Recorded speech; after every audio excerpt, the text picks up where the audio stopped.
Okay, so the next question becomes, how do we find the rate of change when our data is given to us visually? Like this here. This linear graph that we have right here is just data that's been graphed out on a XY coordinate plane. And so for example, you can see some of the coordinate points right here, like for example, 0, -2.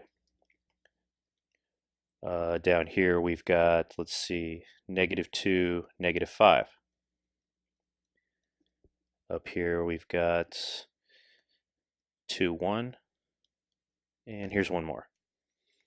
Let's see, 4, 4. So all this information was on a table before, but it was just graphed out for us so we could actually visually interpret. And you can see that the data determines the tilt or slope of the line. That's why we often refer to rate of change and slope as the same thing, because really they are. Rate of change is about looking at the data. Slope refers more to when it's graphed and we can visually see that tilt or angle. And so we've got two options here. One way to do it is we could do this just like with the tables. We can pick 2 points, use our formula, and subtract y2 minus y1 over x2 minus x1 and get the rate of change or slope. But since it's given to us visually, we have another option.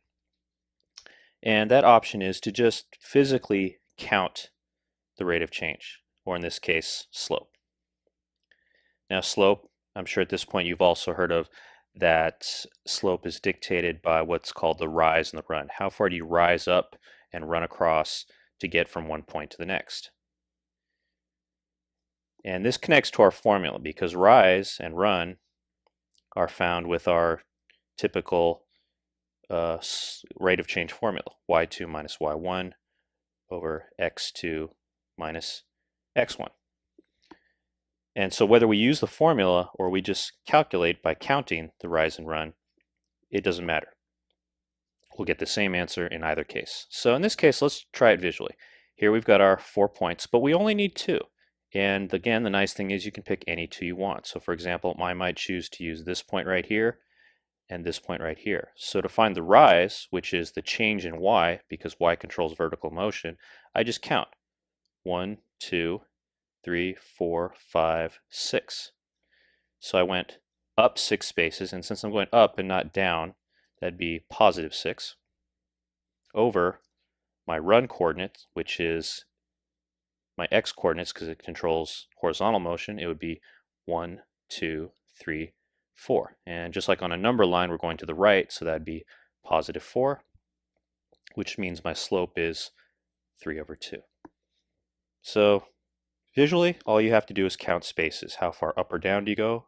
Up being positive, down being negative. How far to the right or the left do you run? To the right being positive, to the left being negative. And that's how we calculate slope or rate of change. Let's try another one. How about this one right here? Let's take a look at this other graph I've got here.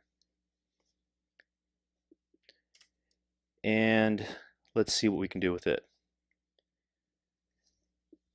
Now the nice thing about when it's visual is since we're just counting, we just find our points. We don't even have to do all this. I showed this because I wanted you to see the data, but really here all we need to do is find 2 good points, points that intersect on the grid in convenient locations. Like I'm imagining right here is a pretty good spot, and right here looks good as well.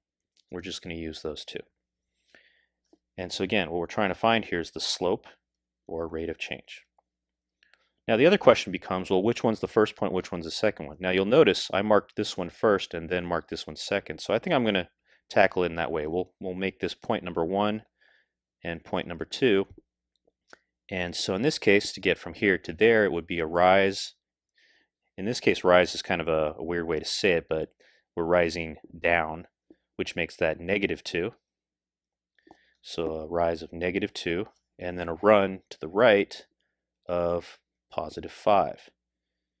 And since that's not a reducible fraction, we get a slope of -2/5.